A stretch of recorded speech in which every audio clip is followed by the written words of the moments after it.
Hello, everybody. It's Liz here. I wanted to talk today a little bit about professional boundaries and those inherent differences that we all feel when we are in that caregiver role versus in our private lives. And knowing that difference is a vital part of keeping that line between the two and not blurring it.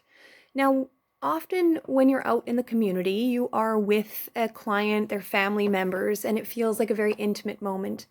Now, what you need to acknowledge is the fact that you're the one holding the power in that relationship.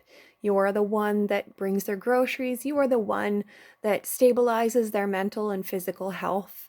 You are that line. So, being able to provide a beneficial professional boundary respecting relationship is something that we all need to be aware of.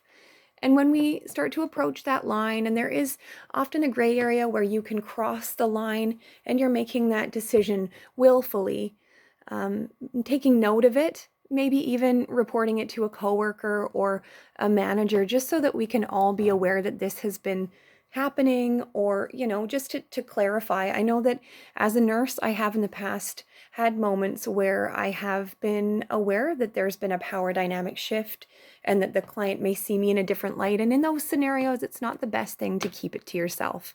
Needing feedback on that sort of thing is what keeps us all working in the right direction, and having that same goal is to provide wonderful client-centered therapeutic care.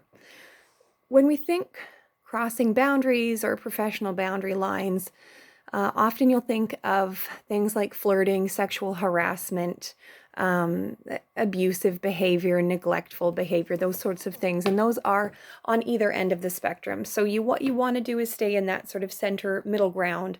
You don't want to be under involved, and having that complacency towards your client where really their autonomy and dignity is not being respected. But you don't want to be over on the other side where you are, overly self-disclosing, overprotective, controlling, having ownership over the client, feeling that only you can provide that best care, or giving them secretive, behaviors. So saying things along the lines of, don't tell anyone that I did this, or flirting. Um, over self-disclosure is often something that you hear when you're out in a home. So that can also lead you down the road towards financial abuse and those sorts of conversations that can come from an oversharing moment. So you need to walk that line. You need to make sure that you are right down the middle.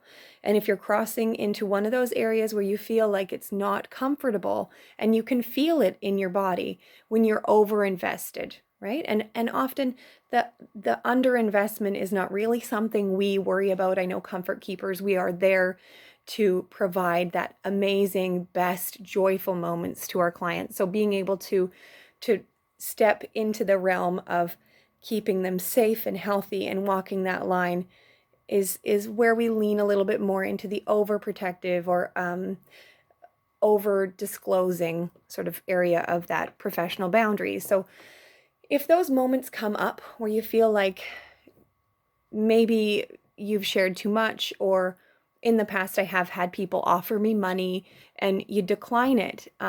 But when that happens, it's best to report it so it can go on record, and family can be made aware so that everybody's on, the same page, so that secretive behavior can be cut off at the pass, and you're not trying to work against yourself when you're in the home on a regular basis. Doing things that you wouldn't do for other clients for somebody specifically because you feel a close bond with them, that's a pretty big professional boundary step that you've taken towards being over responsive and over involved. Seeing family members outside of the home, sometimes mimicking the behavior of the family member, so swearing when they swear, that sort of thing. Maybe it makes you feel like you're part of the family, but really you're then crossing over from being a professional caregiver in the home to being, a friend. And as much as we want to feel like we are friends, we're not there. We are paid professionals to be.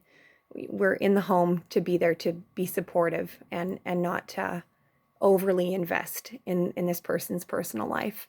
And in reverse, they don't need to know your personal life. Sharing small stories to pass the time is great, but sharing the pitfalls of your finances is not a way to go about it. So identifying those possible times when you have had a violation and cross that boundary, it's not something that you're going to be in major trouble for, but it would be something that we need to know about because we all need to be on the same page. And I know that in my history, I have talked to my coworkers, I've talked to other nurses, and let everybody know when there's been that violation, either from the patient or from myself. So always learning, always moving forwards, and always, striving for the best care within that personal boundary. There are other videos that I will attach to this, and if we, need to get together to have a personal one-on-one or even a group session once COVID is over, I would really appreciate that. I think it's a topic that is ever changing and every day is different. And like I say, it happens to all of us. And being able to reflect on it and learn from it is something that we need to do. And sometimes we have to be taken out of people's places because it's just not going to be something that you can recover from.